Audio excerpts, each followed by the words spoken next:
Salut à tous et à toutes, j'espère que vous allez bien, en tout cas moi ça va. Donc aujourd'hui on se retrouve pour toute une vidéo qui sera une histoire d'horreur. Alors oui, pourquoi une histoire d'horreur? Parce que tout simplement le site que j'avais pour les anciennes précédentes histoires d'horreur n'existe plus. Du coup, je suis obligée de trouver d'autres alternatives parce que j'aime trop ce que je fais, donc du coup raconter des histoires d'horreur, voilà. Du coup j'ai trouvé un témoignage sur Reddit.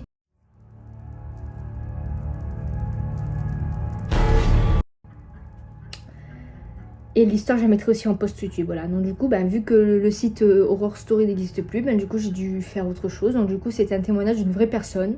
Voilà. Donc du coup, c'est parti. Bonjour, je m'appelle...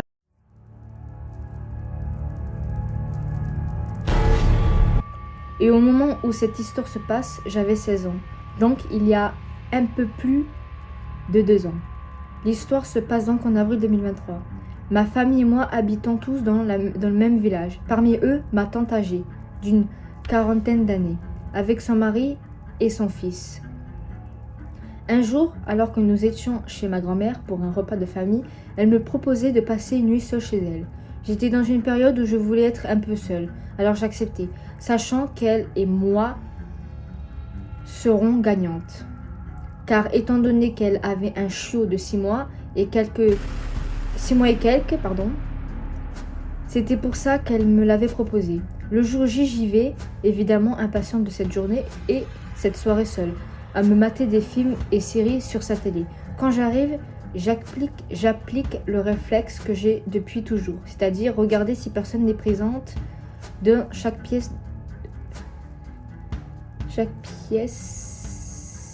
dans chacune des pièces, même le petit jardin. Car ma tante est dans un appartement situé au rez-de-chaussée, et c'est pour cela qu'elle possède un petit jardin.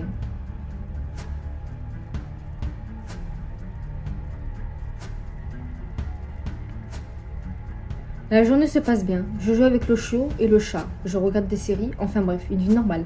C'est le soir que ça commence à être un peu plus bizarre. Je mange aux alentours de 22h, car je n'ai pas eu très faim avant. Je mange devant une série quand j'entends un bruit provenant de la chambre de mon cousin. J'y vais, mais il n'y a rien. Je me dis probablement que ce n'était que le fruit de mon imagination. Et je retourne à mes occupations. Mais très vite, la chaîne se mit à aboyer dans le vide, en regardant la chambre de mon cousin, ainsi que celle de ma tante. Je me dis sûrement qu'ils doivent lui manquer, alors je ne m'inquiète pas.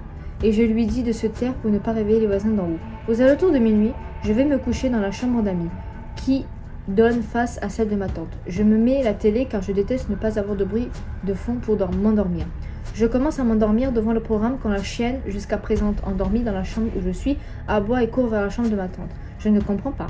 Donc je la suis car j'y vois des lumières. Les LED de sa chambre s'étaient activées tout seul et il m'a fallu plus de 10 minutes avant de trouver la télécommande qui était sous le allumé. Je retourne dans ma chambre et me dis que c'est peut-être le chat. Car oui, ma tante a aussi un chat dont j'ai oublié de faire mention plus haut, qui avait 3 ans à cette époque.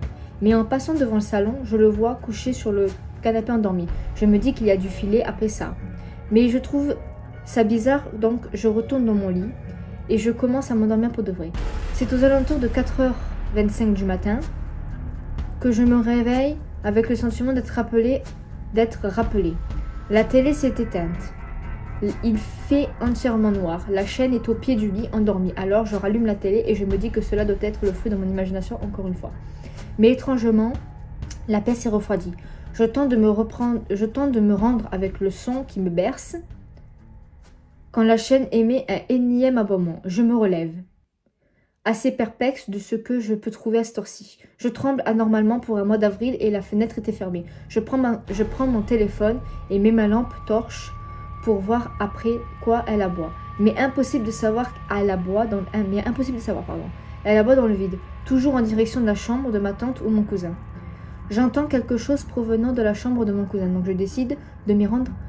Sa chambre est nickel, mise à part elle joue en plein milieu une figurine de Buzz l'éclair au milieu du tapis. Je me dis qu'elle a dû tomber car elle était au bord de l'étagère. Je la remplace loin du bord, sauf qu'elle retombe. Je fronce les sourcils très vite, frustrée par le peu de sommeil que j'ai et je ne cherche pas plus loin. Alors je décide de la mettre sur sa table de nuit. Quand j'arrive en face du salon, je vois que la porte-fenêtre est ouverte. Or, elle était fermée comme toutes les fenêtres. Je regarde vite si le chat ne s'est pas enfui. Le chiot a mes trousses, mais il est toujours posé sur le canapé, dans le sens de la baie vitrée, les yeux fixés dessus. Je la referme et baisse les magazines et je décide de faire le tour de la maison, mais rien d'anormal. Alors je décide de me retourner coucher. Mais à peine eus-je fermé les yeux que cette fois-ci, le chat se mit à miauler. Je grogne. Je ne veux pas me relever, mais je me dis qu'il a peut-être quelque chose, donc je me lève à contre-cœur. Et ce que je vois me paralyser. La télé du salon est allumée. Les LED de la chambre de ma tante, se remettent à clignoter. La télécommande retrouvée également sous le lit, le frigo ouvert et des figurines de mon cousin sur le tapis. Perplexe, je range tout. Il devait être à présent 5 heures du matin. Alors, je me dis que la nuit est finie pour moi. Après cette chose extrêmement perturbante, je suis dans le couloir pour retourner dans la chambre et au loin, je vois que la télé est éteinte. Ce qui est bizarre car cela fait moins d'une heure que j'ai rallumé la télé. Mon téléphone était également dans la chambre. Alors je décide d'y aller, je prends mon téléphone et j'allume la lampe torche. Quand je vois une ombre devant la chambre, je suis d'abord tétanisée puis ensuite je ferme la porte. Je me dis que je manque de sommeil, que c'est dû à ça. Mais dans le salon, une musique retenue de ce que je devine d'être la télé car il n'y a rien d'autre pour écouter de la musique ici. Ce n'est pas une chanson glauque, c'est même une bonne chanson de Coldplay. Mais à ce moment-là, cela fait très peur. Alors je me mets en boule derrière la porte en ayant peur. La chanson se coupe finalement. Alors je décide de sortir de la chambre, peu sûr de moi.